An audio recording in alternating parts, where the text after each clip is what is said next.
다시 이제 전당대 얘기로 돌아오면 오늘 이제 송영길 의원하고 네.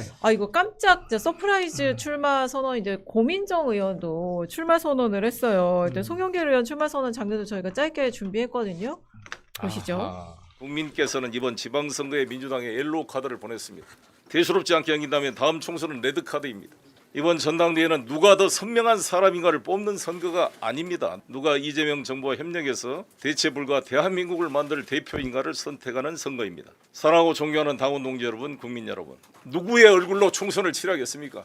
지금 당이 가장 집중해야 할 시대 과제는 이심동심, 당청 동색으로의 힘으로 민주당을 구조적 다수 정당으로 만드는 것입니다. 가슴 뛰는 승리의 역사를 저 송영길이 다시 만들겠습니다. 제가 얘기할게요. 네. 다 들렸어요? 뭐라고 얘기하실 게 있어요 지금 아니, 저 장면. 왜 나한테 토스하고 그래요? 아니 송영길 의원 저희 청년들이더라고요. 그러니까 대학생위원회 뭐 이런. 웃긴 게 뭔지 아세요? 네. 저 출마 선언문 안에 청년을 병풍 세우지 않겠습니다는 말이 있어. 근데 병풍이 서 있어. 그거는 어떤 물리적 병풍이 아니라 아니 저는 청년을 팔지 않겠다. 하겠다는 의지이긴 한데. 장보고 프로젝트 좀- 이번에 발표했잖아. 아니 알지? 다 좋아요. 장보고. 저는 훌륭하잖아. 송영길 대표님 오늘 그 칭찬할 거 많아요. 근데 아니, 빨리 해. 병풍 네. 세웠다는 좀 너무 이게 초현실적인 무슨 행위 예술인 줄 알았어요. 네. 병풍 세우지 않겠습니다. 세웠습니다. 이런 거가 나는 근데 이상했어요. 그것도 궁금한데 누구의 얼굴로 총선을 치러야 되겠습니까? 네. 그 민주당은 누구의 얼굴로 2028년 총선을 치르려 할까요? 그때는 딱 이제 이재명 대통령의 집권 중반기를 넘어서 후반기로 가는 시점인데 그때 야, 근데 당시에는 너 말 끝났냐? 누가 끝났어? 끝났어? 누가 당 그런 걸로 대표가 쳐요. 됐느냐 중요한 게 아니야. 그때는 그냥 이재명 대통령의 국정 운영에 대한 평가입니다. 네. 그때 당대표 사실 우리가 여권에 대해서 여당인데 당대표 누군지 보고 뽑습니까? 2024년에 한동훈이 비대위원장 했기 때문에 한동훈 비대위원장 보고 뽑았어요? 아니에요. 저는 그때 가면 세 사람의 당대표 얼굴은 전혀 보이지 않을 겁니다. 그냥 이재명 대통령의 얼굴을 보고 네. 국정 지지율 곱하기 3이 지역구 의석수라는 우리 정치권의 속설이 있어요. 국정 지지율 40%면 4, 30이 120석 지역구에서 얻는 거예요. 그때 당시에 과연 이재명 대통령의 국정 지지율이 얼마나 되느냐. 지금 누구의 얼굴로 총선 치를 거냐? 전혀 무의미한 얘기예요. 내가 근데 봤을 그게 때. 표현이 그런다는 거지. 말페이를 잡으시네. 그러니까 너무 이건 엇나간 얘기예요. 아니 물론 여당이기 때문에 대통령의 국정 운영 지지율을 가지고 선거를 치르는 게 맞지만 그럼에도 그 과정이라는 게 중요하잖아요. 아니 대통령 지지율이 아무리 높아요. 그런데 어쨌든 지역에서 진짜 말도 안 되는 사람 공천하고 불합리하게 공천해가지고 막 탈당하고 단식하고. 막 소리 지르고 단식하고 머리 깎고 그러면은 그럼에도 불구하고 이기는 정당 몇 개 승리하는 정당이 있긴 해요. 근데 그 말이 안 되는 거죠. 그렇기 때문에 전략을 잘 짜고 또 대통령의 국정 지지율을 어떻게 뒷받침할 것인지 전략적으로 잘 교통정리 잘하는 당대표가 필요하다는 거죠. 네, 그래서 송영길 의원의 이 출마 선언은 어떻게 보신 거예요? 저는 송영길 의원 출마 선언 좋았다고 보고요. 네. 일단 좀 뭐랄까 김민석 후보에 비해서는 좀 자유로운 면이 네, 있잖아요. 그런 게 당락에서. 느껴졌어요. 뭔가 어. 묘한 여유로움이랄까? 그렇죠. 그러니까 좀 더 메시지도 좀 직선적이고 좀 쭉쭉 뻗어나가는 느낌은 있더라고요. 그래서 송영길 대표 의원이 이렇게 해주시면 김민석 후보 입장에서 좋아요. 일종의 앞에 더 강한 공격수가 있으면 본인이 중도 포지셔닝을 하기도 좋고, 그래서 이걸 좀 유식한 말로 앵커링 효과라고 한답니다. 챗 GPT가 알려줬습니다. 그러니까 기준이 있으니까 오른쪽에 더 센 분이 있으면 자기가 온건해 보이는 효과 같은 게 생기는 거죠. 그래서 이 사실 송영길 의원 같은 경우는 그동안 저는 논란 적이 좀 많아요. 그러니까 털시 게버드라는 그 미국 정치인의 네. 책을 번역한 민주당을 것처럼 네. 그거는 되게 민주당을 신랄하게 비판한 거고 우리나라 민주당 그대로 적용되는 사실 아주 도발적인 내용들이거든요. 왜 굳이 많은 것 중에 그걸 했을까 싶을 정도로 그 사람은 인연이 있고 또 그때 저 민주당이 아니었잖아요. 그래서 민주당 의원한테 많이 서운한 적도 있었어요. 아니 근데 그런 거 치고 내용이 되게 세요. 네. 엄청 센 거를 하셨던 걸 보면 저는 놀랐거든요. 그다음에 뭐 미국 왔다 갔다 하실 때 찰리 커크 책 막 읽고 이런 거 보면 생각보다 과감한 중도 보수 확장 얘기를 할 수 있겠다. 그럼 김민석 총리가 그 정도까지 안 나가도 될 정도로 그런 이제 역할 분담이 잘 될 것 같아요. 근데 저는 개인적으로 정말 운동권 정치인들이 욕먹는 이유가 공부를 안 하기 때문이거든요. 근데 그럼에도 불구하고 저는 김민석 총리하고 송영길 전 대표는 진짜 공부를 많이 한다. 저는 송영길 전 대표하고 한 2번 정도 좀 심도 있게 얘기할 기회가 있었는데 야, 이 사람 진짜 이 웬만한 외교 국제 정치 전문가들보다 훨씬 낫구나. 왜? 그런 이론적인 토대 위에 이 정치인으로서의 감까지 더해지니까 야 이거 상황을 보는 게 너무 크게 보더라고요. 그게 너무 좋았어요. 지지선언입니까? 아니 근데 지지선언이 아니라 김민석 총리도 마찬가지예요. 그러니까 또 우리는 지정학적으로 외교를 잘해야 하는 숙명에 빠져 있잖아요. 그러니까 첫 번째 미국, 그 다음에 중국, 세 번째가 러시아, 그 다음에 일본이거든요. 근데 그 말도 와닿더라고. 제가 물어봤어요. 외국어 공부 왜 열심히 했어요? 네. 그러니까 아니 1시간밖에 시간이 없는데 예를 들어서 통역이 있으면 나는 30분밖에 쓸 수 없는 거 아니냐. 아니, 너무 멋진 말 아니야? 그러기 위해서 자기는 차에서 공부를 네. 많이 했다는 거예요. 빠졌네, 그러니까 중국어도 할 줄 알고 영어도 할 줄 알고 김민석 총리도 영어, 중국어 한단 말이에요. 네. 그러니까 정말 이렇게 공부하는 정치인이나 정말 필요하다라고 생각을 했고 근데 확실히 송영길 후보가 정청래 후보에게 확실히 안 좋은 감정이 있더라. 제가 뭘 느꼈냐면 어디서 그런 워크샵에서 세 명이서 함께 있을 때 아, 찍었잖아요. 네. 그때 김민석 총리가 제일 먼저 앉아 있었거든요. 네. 그래갖고 송영길 전 대표가 왔어요. 음. 김민석 총리는 안아주더라고요. 음. 근데 그리고 앉아 있었어 둘이. 네. 정청래 전 대표가 왔어 앉아 있더라고요. 아. 그러니까 김민석 총리만 일어나가지고 네. 강질러가지고 악수 하나 보면서 야 확실히 청래야 너 때문에 인마 형까지 움직였잖아. 좀 이렇게 느껴지더라고요. 그거 재밌네요. 네. 근데 지금 고민정 의원도 오늘 출마 선언을 했기 때문에 그 영상도 보고 이게 이 사파전이 어떤 영향이 있을지 선호투표제 또 이것도 지금 정청래 의원이 갑자기 이제 문제 제기를 하고 있기 때문에 그 얘기도 함께 해보겠습니다. 우리는 달라져야 합니다. 낙인 찍기와 멸칭의 언어를 거두고 상대를 인정하고 소통하며 대안을 찾아 나가야 합니다. 그런데 우리의 모습은 어떻습니까? 나와 생각이 다르다고 손가락질하고 국민은 관심도 없는 누가 누구의 계보인지 따지면서 여전히 우리만의 리그에 빠져 있는 것은 아닙니까? 또 민주당도 좀 더 젊은 정당으로 혁신해야 합니다. 청년을 우리가 필요할 때만 호명하는 것이 아니라 청년을 민주당의 주인으로 키워내겠습니다. 약간 제3의 길을 선언하는 듯한 그런 이민 느낌이 갔다 들었어요. 오셨어요? 되게 책임 회피하고 얘기하세요. 네, 어떻게 보셨습니까? 그리고 이 고민정 의원의 얘기해보세요, 출마가 먼저. 어떻게 좀 네. 작용할지도 궁금해요. 작용할지는 모르겠는데 일단 어. 미미할 것 같아요. 네. 고미미님으로 제가 명명하겠습니다. 저는 되게 왜냐면 오늘 좀 저거 보고 되게 화가 나긴 했어요. 아, 왜요? 뻔뻔하시다고 생각한 게 네. 지금 2030 얘기를 하셨잖아요. 그리고 이제 86 물러가라. 사실 이게 맨날 나오는 얘기입니다. 민주당의 유행 같은 거예요. 지금 고려장 시키려는 움직임이 늘 있는데 사실 저분이 친문 핵심이잖아요. 그리고 2030이 이번에 그 민주당을 극혐하게 된 계기는 문재인 정부입니다. 맞아요. 그때 창세기예요. 근데 모든 이런 게 보수 청년들 만나면요. 제가 이제 보수 쪽 방송도 나가면 제작진들이랑 담배 필 때 그런 얘기를 저한테 해요. 모든 사회 문제의 근원을 따라가다 보면 80%는 문재인을 만나야 된다. 이 정도로 대표적인 상징성이란 말이에요. 근데 거기에 핵심이셨던 분이 남 얘기하듯이 지금 저렇게 2030 청년을 우리가 뭐 못 가져왔고 그건 86 꼰대들 때문이고 아니 본인이 역할 하셨어요. 이렇게 남 얘기처럼 하실 얘기가 전혀 아니고요. 그리고 79년생이시고 이제 40대 중반 후반이신 건데 중요한 건 나이가 아니고요. 이건 어떤 컨텐츠를 갖고 있냐의 문제지. 이런 식으로 하시는 게 전혀 설득력이 없고 이런 게 86세대 고려장 컨셉이 유행이 좀 지났어요. 그러니까 국민들이 어떻게 느끼냐면 86이든 젊은 세대든 능력 있는 사람이면 돼요. 오히려 능력도 없는데 세대적으로 젊다는 이유만으로 달라는 사람들 하나도 이제 원하지 않거든요. 성찰하실 분이 죽창 들고 나타난 것 같아요. 그러니까 지금 젊다는 이유만으로 나와서 이슈를 끌었던 게 한 10년에서 15년 전에 그 컨셉이었는데 그게 그쵸. 이제 실패로 드러났고 사실 어리다는 이유만으로 거기에 배려를 받아서 뭐 공천을 받은 분들이 사실 뚜렷한 성과를 보이지도 못했었잖아요. 그리고 너무 동의하는 게 그러니까 딱 30대 이제 중후반 입장에서 봤을 때 사람들이 민주당에 대해서 싫어하게 된 계기는 문재인 정권 때가 시작이 맞아요. 남녀 갈라치기. 그렇죠. 그 심지어 코로나 때는 의사랑 간호사도 갈라쳤어요. 맞아요. 그러니까 이러면서 서로 갈등이 커지고 거기에서 서로 증오를 하면서 민주당에 대해서 반감을 갖기 시작한 거죠. 왜냐하면 그 전에 박근혜 대통령 탄핵할 때만 하더라도 20대 남성 지지율이 되게 좋았어요. 30대까지만 해도. 근데 그 이후에 쭉 빠진 거는 남녀 갈라치기가 시작이고 자신들을 조금 더 지지했던 여성들 위주의 페미니스트 대통령이 되겠다 이런 식으로 갈라치면서 문제가 생긴 건데 거기에 어떻게 보면 본인의 책임이 있는 분이 와갖고 나는 아직 그래도 나는 86으로 분류되지 않으니까 저분 사람들 나가 세대교체라는 거는 이 컨셉 자체가 15년 전에 있었던 컨셉이다라고 생각합니다.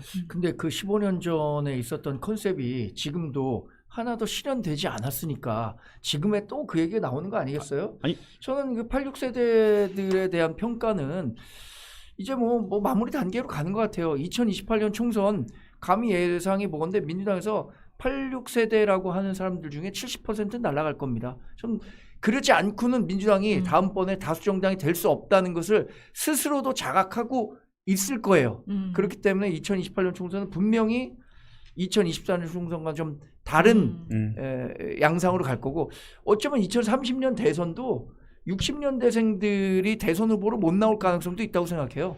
70년대생 지금 민주당도 전재수 부산시장 71년생이죠. 강훈식 비서실장 73년생, 국민의힘도 60년대생 누가 나올지 모르겠습니다만 오세훈 후보든 아니면 한동훈 후보가 73년생이 나오든 다음번 대선이 여하튼 86세대들에게는 거의 이제 아까 고려장이라 그랬는데 진짜 고려장이 될 거예요. 근데 요즘 젊은 친구들이 뭐 운동부는 알아도 운동권은 잘 몰라요. 그렇기 때문에 이제 시대의 흐름이라고 생각하기 때문에 저는 자연스럽게 저는 흘러갈 거라고 생각을 하고 그럼에도 불구하고 뭐 고민정 의원 다 안 좋게 얘기하시니까 제가 그래도 말씀드리면 어쨌든 고민정 의원이 등장함으로 인해서 우리 조금 국민의 어떤 먹고 사는 문제로 정책 이슈로 좀 바꾸자라고 깃발을 드는 것은 저는 좀 긍정적인 이유가 그 면도 있다고 생각을 하고 뭐 공부 꼭 잘한 아버지 어머니만 애한테 공부 열심히 하라고 할 수 있는 건 아니잖아요. 그러니까 문재인 정부의 과가 많았다는 거는 뭐 인정하지만 또 과만 있었던 건 아니거든요. 그래서 우리 안에서 만약에 문재인 정부 사람들은 그럼 다 아무 말도 하지 마 그래 버리면은 이게 또 저는 다 맞다고 생각은 하지 않아요. 그래서 저는 어쨌든 그 86세대들의 퇴장을 요구하는 그런 목소리라도 내준 것도 저는 사실 한편으로는 고맙다. 그래서 더 거기에 대해서는 또 비판적인 것들은 또 선거로 평가를 받으면 되는 거고 결국에는 지금 선호투표제로 가느냐 결선투표제로 가느냐 이건데 선호투표제하고 결선투표제의 룰을 좀 잘 모르시더라고요. 그러니까 뭐 3명 중에서 3등 거에 2순위를 서로에게 나눠주는 거 이건 거의 다 알 겁니다. 근데 이제 여기에 맹점은 뭐냐면 민주당의 당원 당규에 보면 이 본선가 있고 예선이 있어요. 후보가 당대표에 출마하신 분이 4명 이상이잖아요. 그러면 지금 같은 상황에 4명이잖아요. 그러면은 컷오프를 한번 시켜야 됩니다. 그래서 본선에는 3명만 올라가야 돼요. 근데 어떤 분들은 4명이 올라가가지고 4명이 투표해가지고 누구의 2위는 막 이렇게 갈라지는 줄 알더라고요. 그렇지가 않습니다.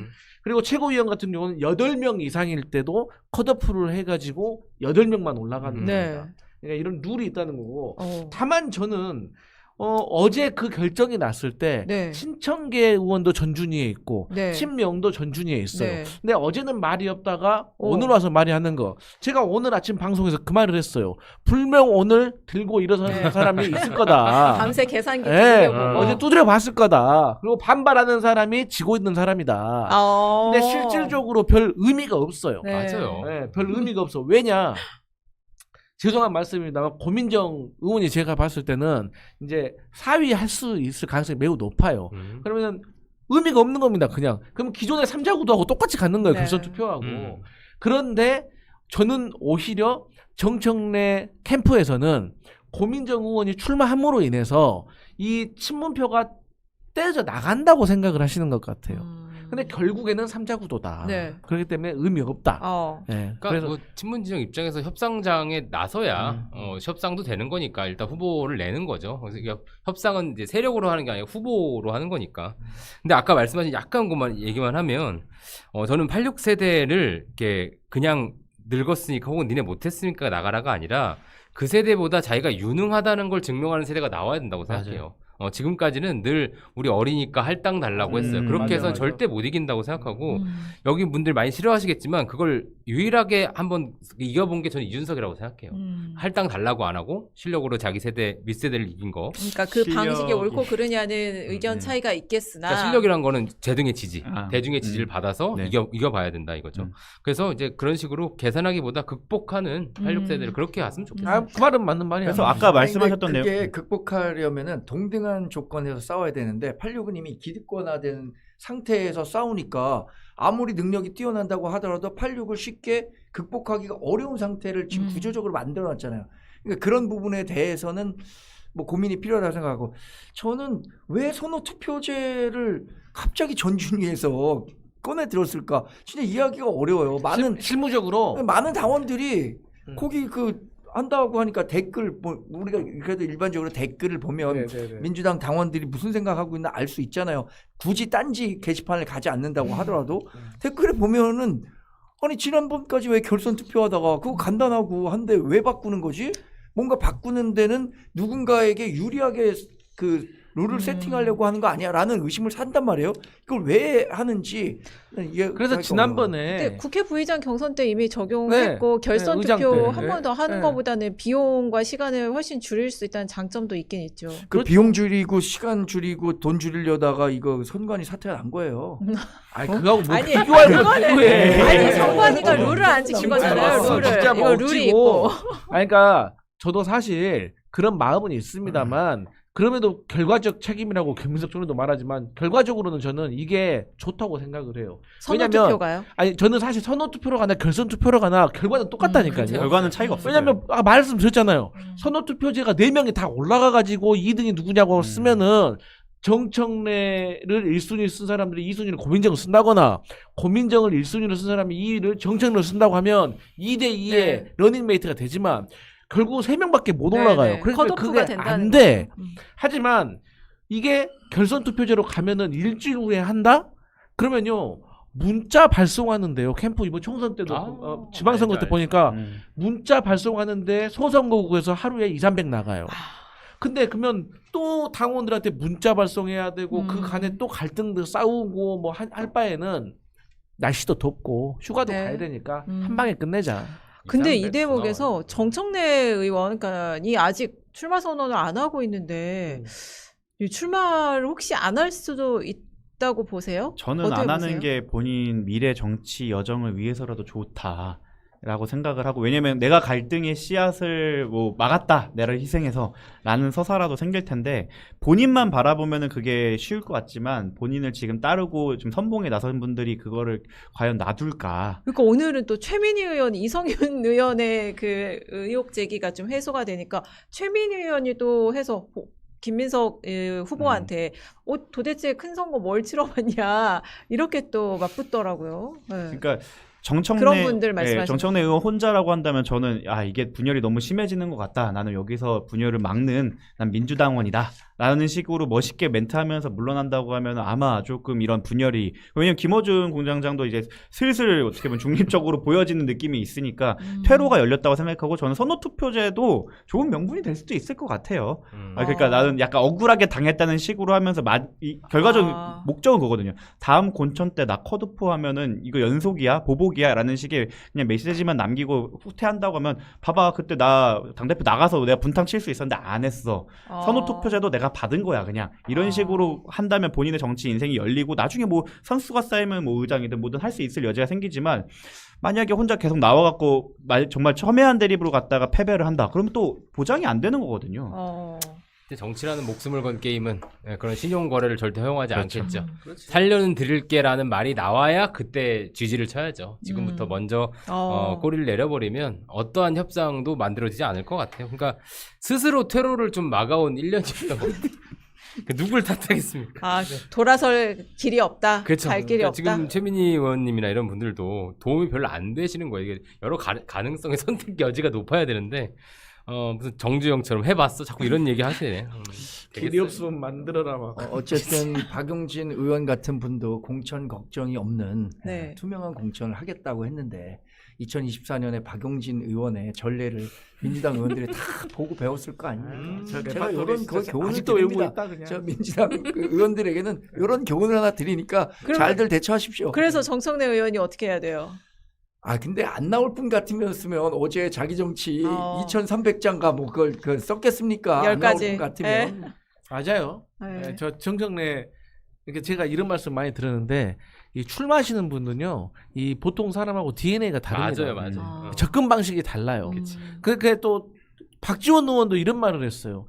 야, 아무리 싸움을 잘해도 링 위에 올라가 있어야지 기회가 오고 아무리 힘이 약하다 해도 링 위에 올라가 있어야지 이렇게 한번 잘못 휘두른 거에 상대방의 카운터 네. 맞고 쓰러질 수도 있는 거다. 무서운 그렇기 때문에 말인데. 네. 야, 그 그레이치키가 한 그 쏘지 않은 슛은 절대 골이 될 수 없다는 말과 똑같은 거네요. 출마를 해야 당선이 되는 그렇지. 거거든요. 네. 일단 그레이치키 알아? 출마는 할 수 있어야 되지 않겠냐. 이러다가 그런 상황이 될 수도 트로츠키는 있다. 알아. 아, 그러니까 트로츠키 저는 말한 줄 개인적으로 알았어. 봤을 때는 나오시는 게 나오셨으면 좋겠다. 그래서 진짜로 어떻게 보면 지금 나왔으면 좋겠다고. 저는 그러니까 정청래 본인을 위해서는 안 나오는 게 맞지만 저 음. 개인적으로 봤을 때 나와서 한번 얼마나 받는지를 보고 싶다. 그리고 거기서 영향력이 적은 게 확인이 된다고 한다면 지금까지 과대대표됐던 그들의 목소리를 조금 정리할 수 있는 계기가 되지 않을까 싶기도 합니다. 네.